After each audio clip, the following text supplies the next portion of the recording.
কেদারনাথ দর্শন আমাদের অনেকের কাছে স্বপ্নের যাত্রা। তাই আমি প্রিয়াঙ্কা আপনাদের জন্য নিয়ে এসেছি 2026-এ কিভাবে একসাথে কেদারনাথ, সাথে বদ্রীনাথ ও পঞ্চকেদারের তৃতীয় কেদার তুঙ্গনাথ দর্শন করবেন তার একটা সম্পূর্ণ ট্রাভেল গাইড। এই ভিডিওতে থাকবে এই যাত্রা করার উপযুক্ত সময়, কদিনের ট্যুর প্ল্যান করবেন, রেজিস্ট্রেশন কিভাবে করবেন, কিভাবে যাবেন, কোথায় থাকবেন, আর খরচই বা কত হতে পারে, সমস্ত ইনফরমেশন। তাই যারা অলরেডি এই বছর যাওয়ার প্ল্যান করেছেন বা করবেন ভাবছেন তাদের জন্য খুবই ইনফরমেটিভ হতে চলেছে এই ভিডিওটা। প্রথমেই জেনে নিই কোন সময় এই যাত্রা প্ল্যান করবেন। কেদারনাথ, তুঙ্গনাথ ও বদ্রীনাথ মন্দিরের কপাট বছরের 6 মাস বন্ধ থাকে, আর বাকি 6 মাস দর্শনার্থীদের জন্য খুলে দেওয়া হয়। প্রতি বছর মোটামুটি এপ্রিলের শেষে বা মে মাসের প্রথমে মন্দিরের কপাট খুলে আর বন্ধ হয় নভেম্বর মাসে। অর্থাৎ মে মাস থেকে অক্টোবর পর্যন্ত আপনারা এই যাত্রা প্ল্যান করতে পারেন। মে মাসটা একদম পিক সিজন, কপাট ওপেন হয়, তো খুব বেশি রাশ থাকে। আর জুলাই আগস্ট মাসটা যেহেতু বর্ষাকাল, পাহাড়ি রাস্তায় ধস নামার সম্ভাবনা থাকে, তো এই সময়টা বাদ দিয়ে যাওয়াই ভালো। তাই এই যাত্রার জন্য বেস্ট সময় হচ্ছে জুন, সেপ্টেম্বর আর অক্টোবর। এবার আপনাদের জানিয়ে দিই 2026-এ কেদারনাথ মন্দিরের কপাট খুলছে 22শে এপ্রিল, বদ্রীনাথ মন্দির 23শে এপ্রিল এবং তুঙ্গনাথ মন্দিরের কপাট খুলছে 2রা মে। তাই এই তিনটে মন্দির একত্রে দর্শন করার জন্য আপনারা 29শে এপ্রিলের পরে যাত্রা শুরু করতে পারেন। এবার জেনে নিই কদিনের ট্যুর প্ল্যান করবেন। আমি এখানে ট্রেনে যাওয়া আসা বাদ দিয়ে 7 রাত 8 দিনের একটা কমপ্লিট ট্যুর প্ল্যান শেয়ার করব। যেহেতু এই যাত্রাটা বেশ কঠিন একটা যাত্রা, তাই আমার মনে হয় একটা দিন এক্সট্রা হাতে রেখে ফেরার টিকিট করলে ভালো হয়। এখানে একটা গুরুত্বপূর্ণ কথা বলে রাখি, কেদারনাথ ও বদ্রীনাথ যেহেতু উত্তরাখণ্ডের 4 ধামের মধ্যে 2 ধাম, তাই এই দুটো জায়গা যাওয়ার জন্য রেজিস্ট্রেশন করতে হবে। কিন্তু তুঙ্গনাথ যাওয়ার জন্য আলাদা করে কোনো রেজিস্ট্রেশনের দরকার পড়ে না। এবার জেনে নিই রেজিস্ট্রেশন কিভাবে করবেন। রেজিস্ট্রেশন আপনারা অনলাইন অথবা অফলাইন দুভাবেই করতে পারেন। টোটাল স্লটের 65% হয় অনলাইন রেজিস্ট্রেশন, বাকি 35% অফলাইন রেজিস্ট্রেশন হয়। অনলাইন রেজিস্ট্রেশন আপনারা ট্যুরিস্ট কেয়ার উত্তরাখণ্ডের অফিসিয়াল অ্যাপ বা ওয়েবসাইট থেকে করতে পারেন। প্রথমেই আপনাকে এখানে নাম, ফোন নাম্বার ও পাসওয়ার্ড ক্রিয়েট করে রেজিস্টার করতে হবে। রেজিস্টার করার পর আপনাকে আবার ফোন নাম্বার ও পাসওয়ার্ড দিয়ে লগ ইন করতে হবে। লগ ইন করে নিয়ে আপনাকে এখানে স্টেপ বাই স্টেপ সমস্ত ডিটেলস ফিল করতে হবে, যে আপনি কবে যাত্রা করছেন, কোথায় 4 ধাম একসঙ্গে করবেন, কি শুধু কেদারনাথ বদ্রীনাথ করবেন, সমস্ত ডিটেলস আপনি স্টেপ বাই স্টেপ ফিল করার পর অ্যাট লাস্ট আপনাকে আপনার নাম, অ্যাড্রেস এবং একটা ID proof oh passport size একটা ছবি দিতে হবে। ছবি আপনারা মোবাইলে ক্লিক করেও দিতে পারেন, কিন্তু ছবিতে যেন আপনার ফেস ক্লিয়ার থাকে। এখানে একটা কথা বলে রাখি, কেদারনাথ দর্শনের যে ডেটটা সিলেক্ট করবেন তার 3 থেকে 4 দিন পর বদ্রীনাথ দর্শনের ডেটটা চুজ করবেন। হরিদ্বার অথবা ঋষিকেশ থেকে আপনারা অফলাইন রেজিস্ট্রেশন করতে পারেন। এক্ষেত্রে অবশ্যই লম্বা লাইন পড়ে, তো সময়ও অনেক বেশি লাগে। আর রেজিস্ট্রেশনের ক্ষেত্রে আধার কার্ড অবশ্যই সঙ্গে রাখতে হবে। রেজিস্ট্রেশন তো হলো, এবার কিভাবে পৌঁছাবেন। এই যাত্রা করার জন্য ট্রেনে যেতে চাইলে আপনাদের প্রথমেই পৌঁছাতে হবে হরিদ্বার অথবা ঋষিকেশ। হাওড়া থেকে হরিদ্বার পৌঁছানোর যে ট্রেনগুলো রয়েছে তার নাম, নাম্বার, টাইমিং আমি স্ক্রিনে দিয়ে দিলাম। স্লিপার ক্লাসে ভাড়া পড়বে 700 টাকা, থার্ড এসিতে 1700 টাকা এবং সেকেন্ড এসিতে ভাড়া পড়বে 2500 টাকার মতো। আর ফ্লাইটে যেতে চাইলে পৌঁছাতে হবে দেরাদুনের জলি গ্র্যান্ড এয়ারপোর্ট। হরিদ্বার, ঋষিকেশ বা দেরাদুন থেকে সরাসরি গাড়ি বুকিং করে শেয়ারিং গাড়িতে বা বাসে আপনারা এই সম্পূর্ণ যাত্রাটা করতে পারেন। এবার আসি ডিটেলস ট্যুর প্ল্যানে। হাওড়া থেকে ট্রেন ধরে পরের দিন পৌঁছে যাচ্ছেন হরিদ্বার, তো যেদিন হরিদ্বার পৌঁছাচ্ছেন সেই দিনটাকে ডে 1 হিসাবে ধরে নিচ্ছি। আজকে হরিদ্বারে রাত্রিবাস। হরিদ্বারে থাকার জন্য বিভিন্ন বাজেটের হোটেল, আশ্রম, গেস্ট হাউস রয়েছে। মোটামুটি 700-800 টাকা থেকে আপনারা রুম পেয়ে যাবেন। বিকেলবেলা একটা টোটো নিয়ে চলে যান হরকি পৌড়ি। চাইলে বিকেলে গঙ্গা স্নানটা সেরে নিতেও পারেন, না হলে হরকি পৌড়িতে গঙ্গা আরতি দেখে ফিরে আসুন হোটেলে। পরের দিন রওনা দিতে হবে হরিদ্বার থেকে সোনপ্রয়াগের উদ্দেশ্যে। হরিদ্বার থেকে যদি পুরো প্যাকেজের জন্য গাড়ি বুকিং করেন তাহলে 4 সিটার গাড়ির পার ডে ভাড়া পড়বে 3500 টাকা। এছাড়া বাজেট অপশনে বাস বা শেয়ারিং গাড়ি তো রয়েছে। ভোর 3টে-4টের মধ্যেই বেরিয়ে পড়ুন হোটেল থেকে। গন্তব্য বাস স্ট্যান্ড। হরিদ্বার বাস স্ট্যান্ডের উল্টো দিকের মেইন রোডের উপর থেকে বাস ছাড়ে সোনপ্রয়াগের উদ্দেশ্যে। বাসের টিকিট আপনারা অনলাইনে অথবা আগের দিন পৌঁছে কেটে নিতে পারেন। ডাইরেক্ট যদি সোনপ্রয়াগের বাস না পান সেক্ষেত্রে ব্রেক করে যেতে পারেন।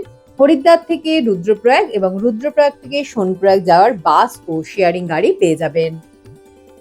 হরিদ্বার থেকে সোনপ্রয়াগের ডিস্টেন্স প্রায় 230 কিলোমিটার। পৌঁছাতে সময় লাগবে 8 থেকে 10 ঘন্টা। এই পথে প্রথমে আপনারা দেখতে পাবেন দেবপ্রয়াগ এবং তারপরে রুদ্রপ্রয়াগ। সোনপ্রয়াগ পৌঁছে রাত্রিটা সোনপ্রয়াগেই থেকে যান। চাইলে আপনারা সোনপ্রয়াগ থেকে 2 কিলোমিটার পেছনে সীতাপুরও থাকতে পারেন। সোনপ্রয়াগের কিছু হোটেলের নাম ও নাম্বার আমি স্ক্রিনে দিয়ে দিলাম। চাইলে সোনপ্রয়াগ থেকে এগিয়ে গৌরীকুণ্ড গিয়েও থাকতে পারেন। গৌরীকুণ্ডে থাকার অপশন একটু লিমিটেড আর ভাড়াও বেশি পড়ে।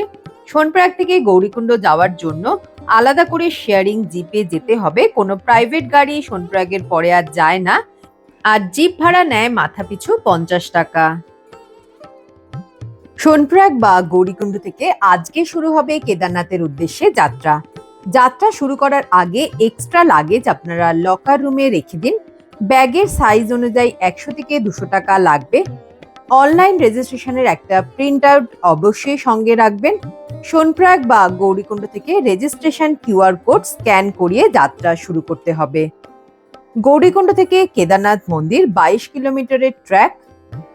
এই দূরত্ব আপনারা হেঁটে যেতে পারেন, যারা হাঁটতে পারবেন না তাদের জন্য ঘোড়া, ডলি এবং পিঠুর অপশনও রয়েছে। এছাড়া একদম কম সময় আপনারা হেলিকপ্টারেও পৌঁছাতে পারেন। হেলিকপ্টার সার্ভিস রয়েছে ফাটা, শিরসি ও গুপ্তকাশী থেকে। হেলিকপ্টারের বুকিং আপনারা অনলাইনে করতে পারেন। অফলাইনে টিকিট পাওয়া যায়, কিন্তু সেটা অ্যাভেলেবেল থাকলে তবেই পাবেন। অনলাইনের নতুন নিয়ম অনুযায়ী আপনার যাত্রার রেজিস্ট্রেশন কমপ্লিট হওয়ার পরেই কিন্তু আপনারা হেলিকপ্টার টিকিট বুকিং করতে পারবেন। গুগলে সার্চ করতে হবে হেলি যাত্রা IRCTC।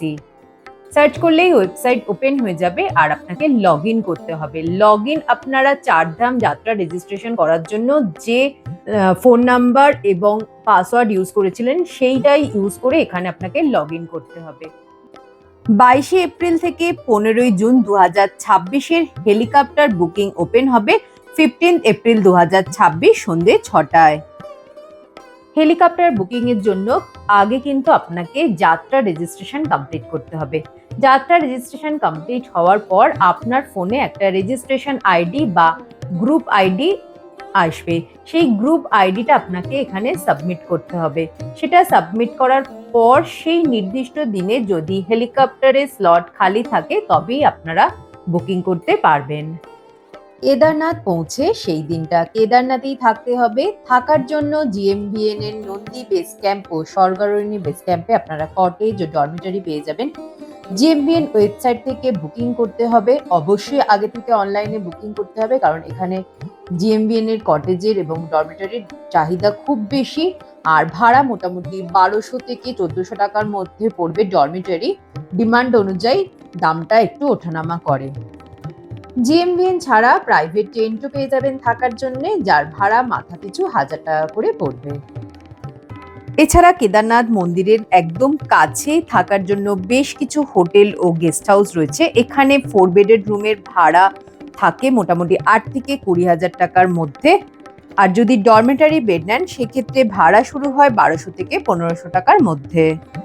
যদি সন্ধ্যের মধ্যে পৌঁছে যেতে পারেন তাহলে সন্ধ্যা আরতিটা মিস করবেন না। আজকে করে নিন বাবা কেদারনাথের দর্শন, যার জন্য এত কষ্ট করে আসা। মন্দির দর্শন করার জন্য রেজিস্ট্রেশন দেখিয়ে টোকেন নিতে হবে। আগের দিনই টোকেনটা নিয়ে রেখে দেবেন। ভোর ভোর উঠে মন্দির দর্শন করে নিন। ভোর 4টে থেকে মন্দিরের দর্শন শুরু হয়ে যায়। মন্দির দর্শন করে তারপর ভৈরবনাথ মন্দির, আদি শঙ্করাচার্যের সমাধি, ভীমশিলা ও আশপাশটা ঘুরে নিয়ে সোনপ্রয়াগের উদ্দেশ্যে নিচে নামতে শুরু করুন। 3টে-4টের মধ্যে যদি সোনপ্রয়াগ ফিরে আসতে পারেন তাহলে সোনপ্রয়াগ থেকে একটা গাড়ি বুকিং করে ঘুরে আসতে পারেন ত্রিযুকি নারায়ণ মন্দির। এই মন্দিরেই মহাদেব ও পার্বতীর বিবাহ হয়েছিল। আজকে রাত্রিবাস সোনপ্রয়াগ অথবা সীতাপুরে। সোনপ্রয়াগ থেকে আজকে গন্তব্য চোপতা, তুঙ্গনাথ ট্রেকের বেস ভিলেজ।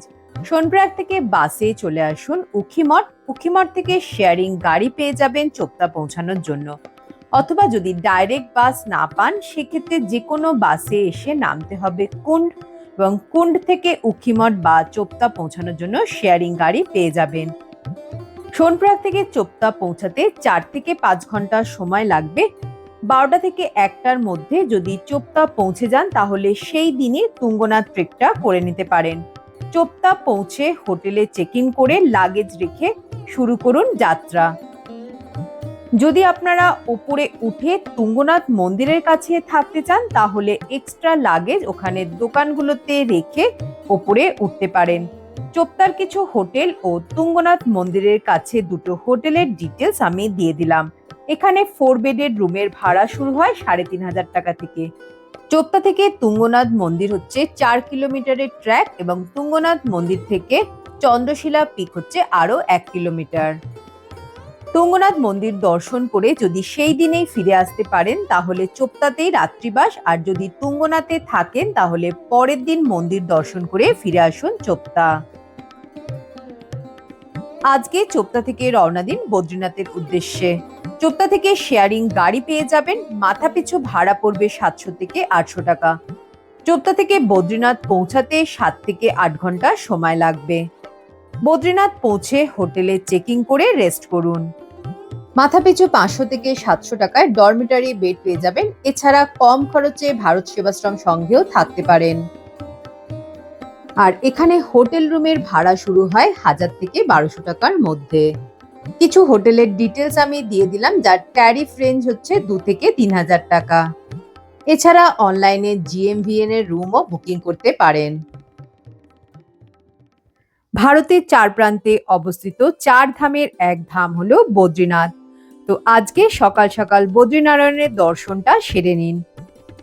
এখানেও দর্শনের জন্য টোকেন কাউন্টার থেকে টোকেন সংগ্রহ করতে হবে। বদ্রীনাথ মন্দিরের সামনেই রয়েছে তপ্তকুণ্ড, চাইলে এখানে স্নান করে তারপর মন্দির দর্শন করতে পারেন। মেইন রোড থেকে মাত্র 1 কিলোমিটার হেঁটেই পৌঁছে যাওয়া যায় বদ্রীনাথ মন্দিরে। মন্দির দর্শন করে খাওয়া দাওয়া করে চলে যান মানা ভিলেজ, ভারতের প্রথম গ্রাম। আগে যদিও শেষ গ্রাম বলা হতো।